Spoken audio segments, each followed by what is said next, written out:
Just listen how clean that is.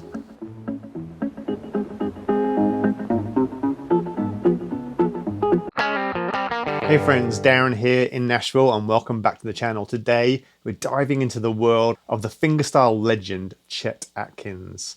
So in the next 15 minutes or so, we'll explore his unique thumb picking technique that really shaped the classic Nashville sound.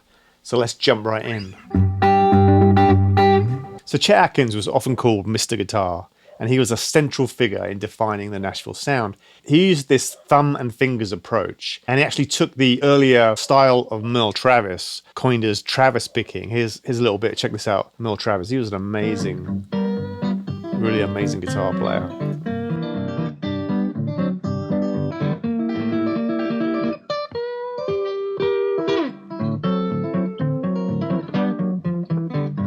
So the Travis picking idea is where you have kind of a really driving thumb bass line, and then in between that the fingers play the treble parts. And there's kind of two ways you can do it. You can do it as a pinch where you play together with the bass note like this, and then you can play in between the bass notes, so you kind of fill in the cracks.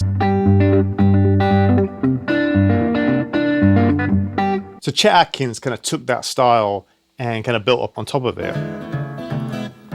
Here's another little clip of Merle Travis.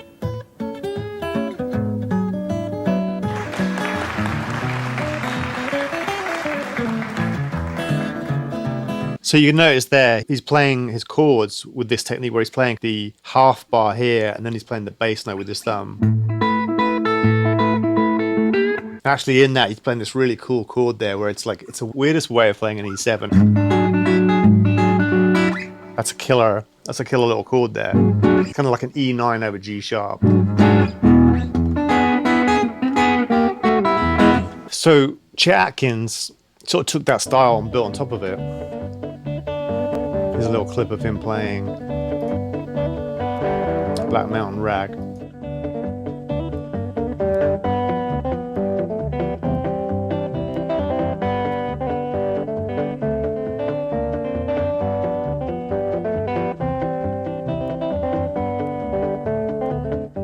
So you'll see his style there is so clean and refined, and just has an awesome sound. It's very articulate.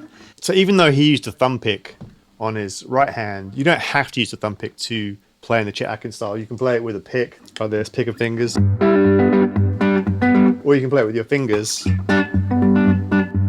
But really the key is that consistent bass pulse, that kind of boom chick, that is always going throughout the style. That's the essential kind of finger style idea. So basically the way you'd start with it is take a typical kind of chord progression with 3 chords in it, and just start by playing the basic pattern, which will be where you play alternating thumb, try and get that really solid like that. And then you intersperse the melody notes, which will just be part of the chord for now. So you're going to alternate between pinching and then kind of rolling, where you play in between.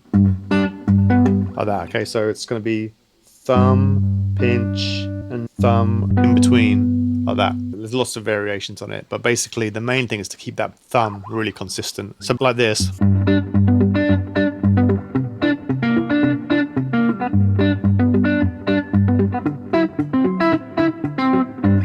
Then oftentimes they'll use this version of a C9, because then you can add in notes, which we'll get to in a minute, with your pinky. Even though it's a bit of a stretch. So there's your kind of basic idea there. Now notice a couple things here. I'm kind of getting that boom chick sound partially by bouncing my fingers to keep the notes short, and then when I hit the second beat, I'm kind of hitting the 4th and 3rd strings with my thumb to get that chick.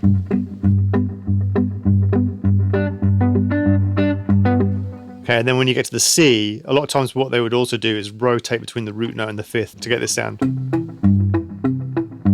And then what we basically do is create some melody notes around the upper part of the chord. So what's cool about playing the chords like this is it allows you to add any notes from the major or the pentatonic scales right under your fingertips. Or you can just walk up the scale like this.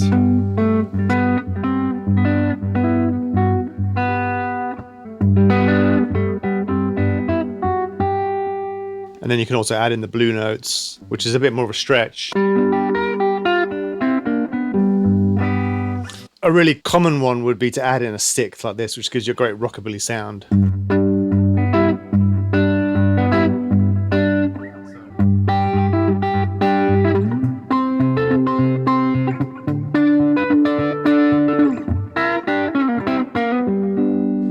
So right there, I'm just keeping that bass going like this. And then I'm playing the upper part of the G chord and then just adding in my pinky to get that sixth in there. Like that. And then moving up to the C, it's exactly the same thing. Up to the D. Another good one you can do is add in a ninth right here. Kind of like the Merle Travis sound.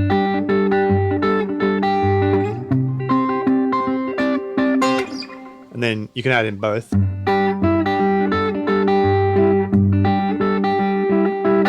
So you can do all kinds of cool stuff like that.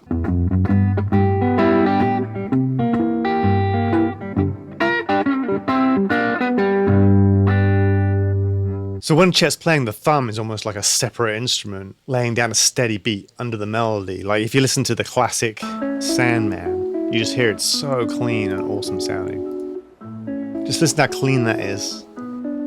Just these big stretches. And that melody on top, so cool. Hear these crazy chords here, but notice how he's angling the guitar away from him. Okay, so those chords are really hard to play, but if you angle your hand, you can kind of reach out for these.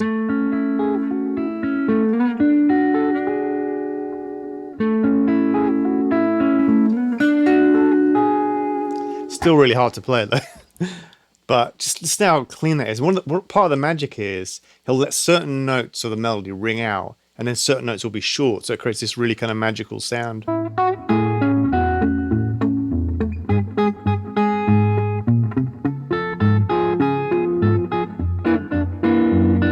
So you'll notice there, he uses this chord here, which is an A major 7. Really cool way of playing it. So you've got your A, and then he's going up the scale. So it's this chord here. So he's muting the B string. And then he's going to that A6. So it's... And he's keeping that bass going, alternating bass. This song's got some really interesting chords in it. If you look at the chord progression, you've got A, G sharp, C sharp with an augmented 5th, F sharp 7 with an augmented 5th, B13, E6, A9. And you're like, how do you come up with that chord progression? What does that chord progression even mean, you know? And one of the things is, if you analyze that chord progression, a lot of times there'll be key changes in songs. So if you think of that song, it kind of starts in A.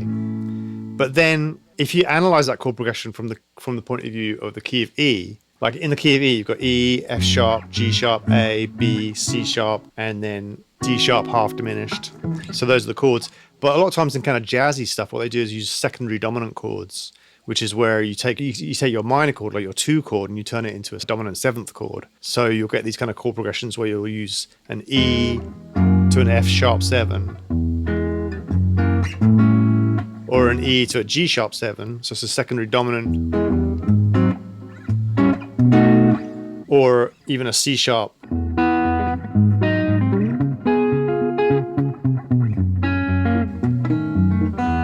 So that gives you those kind of chord progressions, which would be like 2-5-1s, 6-2-5-1s, 3-6-2-5-1s. So that's kind of where you get those kind of chord progressions from. So it's like a 3-6-2-5-1. It's just going through that little circle.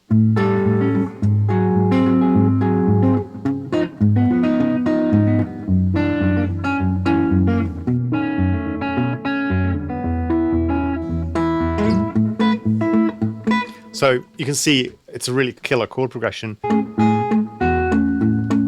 but really keeping that bass going is the key to that kind of thing. Also, you'll notice there's these little walking bass lines. So when he's doing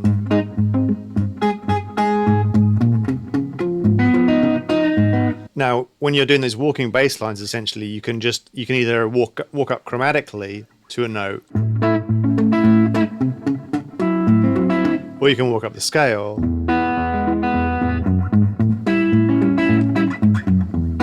So you can have combinations of that, but the idea there is you're basically moving between two chords. So that can be as simple and chromatic as,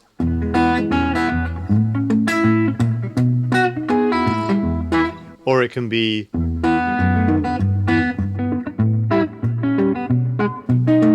more complex like that. But the idea is you're just basically moving between chords. So really, when you're practicing this, you want to be working on your thumb independence. You know, and an easy way of doing that is just to, you know, do like the mystery train. You know, the idea there is you can just go between the root note and then the octave. Like that.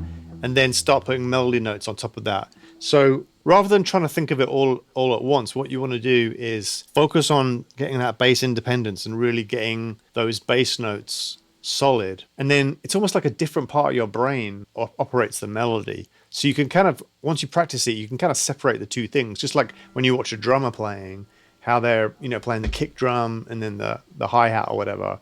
You know, you can kind of think of it like that. Like this is the kick drum, right? So you just sit there and practice this and get this constant beat going with the thumb. And then you can just add notes on top.